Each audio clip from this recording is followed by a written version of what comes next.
Hello everyone, I'm Rinku Dhiman, working as an assistant professor in electrical engineering department at RP IIT Technical and Medical Campus Karnal. So today I'm going to discuss about the feed forward control system. As its name suggested that we have to feed our system with some kind of input, that output of that particular system is feed as an input of the second system, and we will analyze the impact of that system on the another one. So that's why it is called feed forward control system. So by definition, in feed forward control system, the output of one stage of the control system is sent to improve the overall performance of the control system. So we can say that the output of one system is fed to the another system as an input. So to it will overall improve the performance of the control system. So it is used whenever there is a disturbances available in the system. So we can say we are here with a simple closed loop system. Simply we will understand this is our simple closed loop system. So here is the input, here is the error detector, this is our system, and this is our output, and this is sensor. So this is a simple closed loop system. We are with input, then system, and then output, and then feedback. And similarly, if there is a disturbance present nearby to the system, then what will we do? We have to take the response of this disturbance in account, so we get the desired output from the system.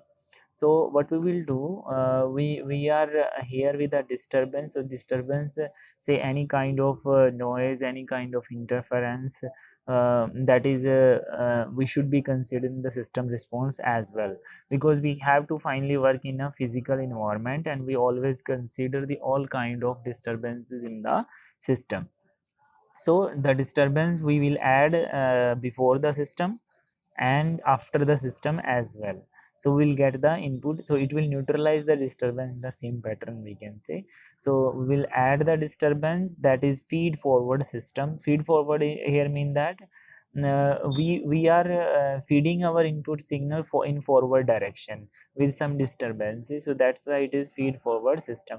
And this is our feed backward system basically. So what we will do, we will get the output same way with the disturbance.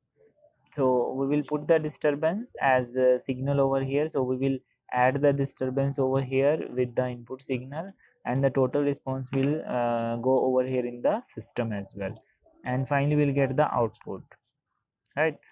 So this is the feed forward system. For designing a feed forward system or a control system, we have to follow different steps. We must be understand what is a physical system or the system for which we are going to work. So first of all, we have to design the physical system, that is based on the mathematical equation. Then we will draw a functional block diagram. So different blocks will take place over there, like transfer function, feedback element, output, input, and so on.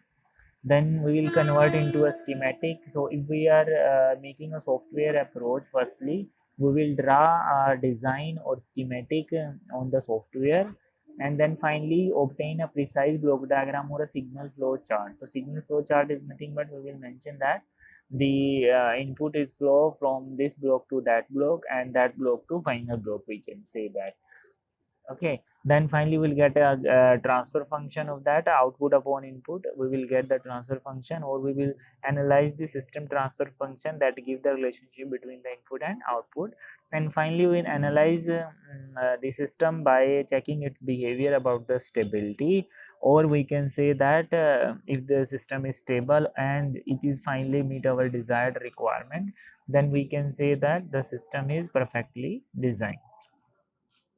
So this is the whole process designing our control system. Thank you very much. This is all about the feed forward control system. Please stay tuned with us for more videos on control system.